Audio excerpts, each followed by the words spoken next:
Hello friends, मैं Lokesh Kumar Singh quality chemistry classes में आपका हार्दिक स्वागत करता हूं।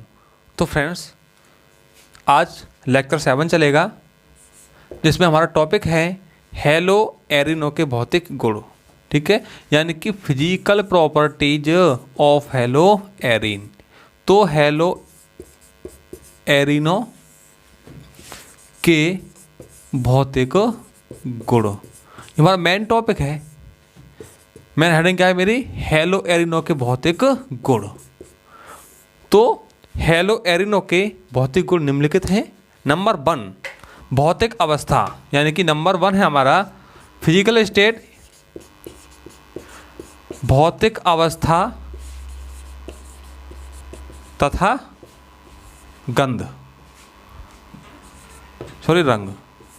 भौतिक अवस्था तथा रंग। ठीक है, तो जो हेलो एरिन होते हैं, यानी कि हम बोलेंगे हेलो एरिन एक रंगहीन द्रव। भौतिक अवस्था कैसे द्रव होते हैं ये? हेलो एरिन एक रंगहीन, कलरलेस। कैसे होते हैं? रंग कैसा इसका? रंगहीन हो जाएगा। तो हेलो एरिन एक रंगहीन द्रव तथा क्रिस्टलीय ठोस होते हैं। फ्रेंड्स, याद रहेगा, जो हेलो एरिन होते हैं वह रंगहीन द्रव तथा क्रिस्टलीय ठोस होते हैं। तो और इनका आएगा नंबर 2 क्वथनांक और गलनांक, boiling point and melting point, यानी कि boiling point and melting point. इनका गलनांक और क्वथनांक कैसा होता है? समान एरिल समूह होने पर। फ्रेंड्स, समान एरिल समूह होने पर, ठीक, इनके हैलोजन परमाणु के आकार में वृद्धि के साथ साथ इसका गलनांक और क्वथनांक भी बढ़ता है। हमने क्या बोला? एरिल समूह समान होने पर, जैसे C6H5F, C6H5Cl, C6H5Br, C6H5I। Aryl समूह तो समान है, लेकिन एरिल समूह समान होने पर और इनके परमाणु के आकार में या इनमें हैलोजन परमाणु के आकार में वृद्धि के साथ साथ इनका गलनांक और क्वथनांक भी बढ़ता है। फ्रेंड्स, ठीक है, क्या होता है?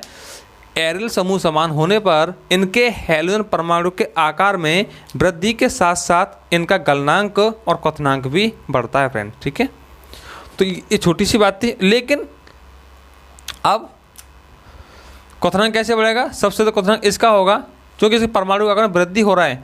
इसका परमाणु सबसे छोटा होता है, इसका क्वथनांक सबसे कम हो जाएगा। मैंने क्या बोला?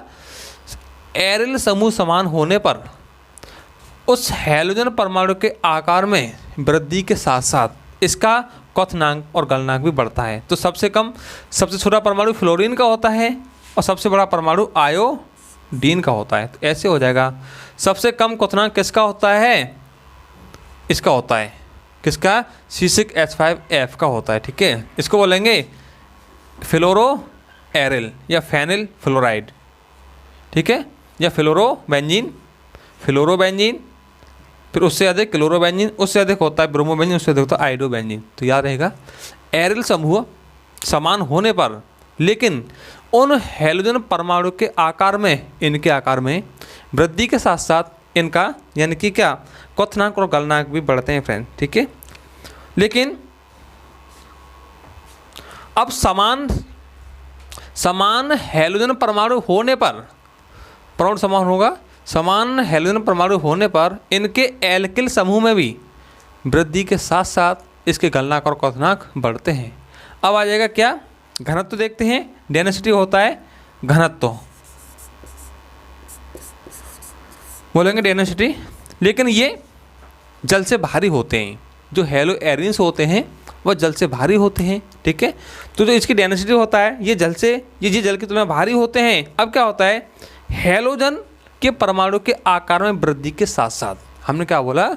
जो हेलो एरिन होते हैं वह जल से भारी होते हैं, लेकिन इन हैलोजन परमाणु के आकार में वृद्धि होने के साथ साथ इनका घनत्व भी बढ़ता है। फ्रेंड्स, तो क्या हो जाएगा? हमने क्या बोला? जो घनत्व है इनका घनत्व कैसा होता है, जो हेलो एरिन होते हैं वो जल की तुलना में भारी होते हैं। ठीक है, अब क्या होता है, इनके हैलोजन परमाणु के आकार में वृद्धि के साथ साथ इनका घनत्व भी बढ़ता जाता है। तो सबसे अधिक घनत्व किसका होगा, सबसे अधिक हो जाएगा C6H5I। सबसे अधिक उस आयोडो को होता है, उसके सबसे अधिक होता है उससे कम C6H5Br का हो जाएगा, घटता जाएगा C6H5Cl का हो जाएगा। ठीक है, और इसके बाद C6H5 किसका हो जाएगा, F का हो जाएगा। हमने बोला इनके हैलोजन परमाणु के आकार में वृद्धि के साथ साथ इनका घनत्व भी बढ़ता है। किसका, हेलो एरिनो का। तो सबसे अधिक घनत्व किसका होगा, आयोडो बेंजीन या एरिल आयोडाइड या बेंजिल आयोडाइड का सबसे अधिक घनत्व होगा।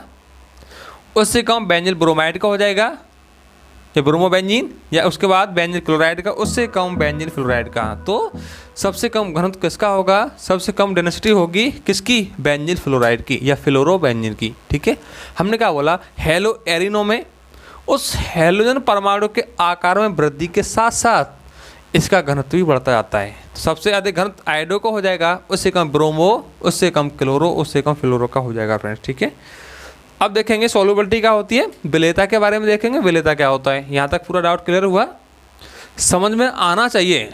ठीक है, कोशिश करेंगे तो समझ में आ जाएगा। वो कहते हैं ना कि कोशिश करने वालों की कभी हार नहीं होती और लहरों से डर के नौका पार नहीं होती। तो बने रहें हमारे YouTube channel quality chemistry classes में फ्रेंड्स।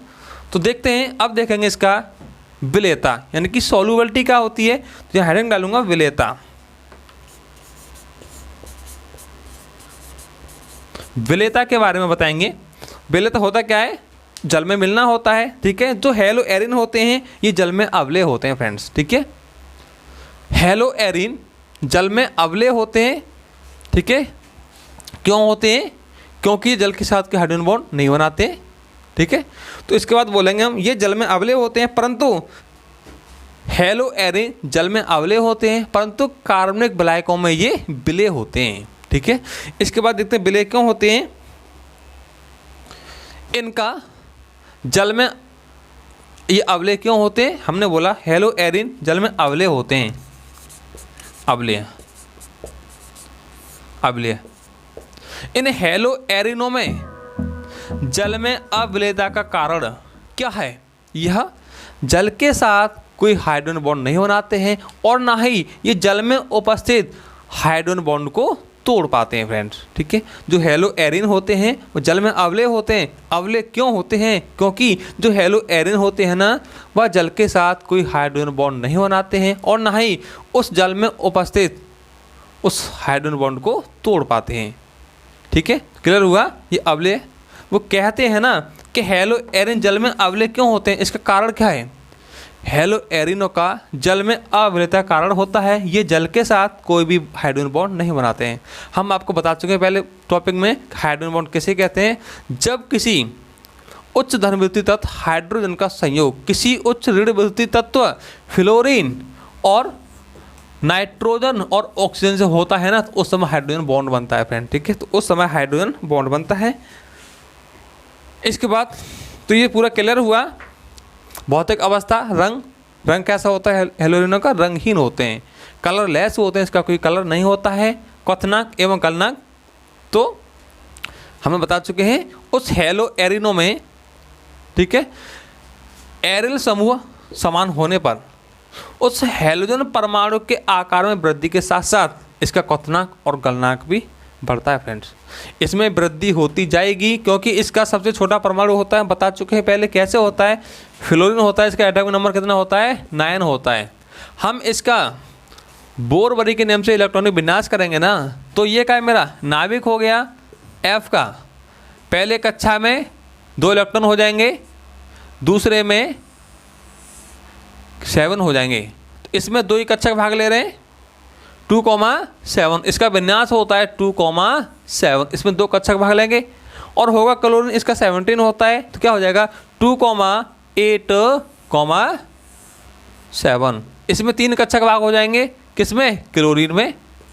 तो नाभिक किसका, यानी परमाणु का आकार किसका बड़ा हुआ, क्लोरीन का हो गया ना। इसका होता है विन्यास 2,8,7। इसमें 2 कोष K और L, इसमें KLM 3 कोष होते हैं। बढ़ते जाएंगे तो कोषों की संख्या बढ़ती जाएगी ना, तो परमाणु का आकार भी बढ़ता जाएगा फ्रेंड्स, ठीक है। तो पूरा डाउट क्लियर हुआ यहाँ तक। इसके बाद विलय तो हमारा हो गया। इसके बाद देखते हैं फ्रेंड्स, नेक्स्ट वीडियो में आगे मिलते हैं। यदि आपको वीडियो अच्छा लगा हो तो वीडियो को लाइक करें, कमेंट करें और चैनल को सब्सक्राइब करें, और हमारे यूट्यूब चैनल पर रेगुलर बने रहें।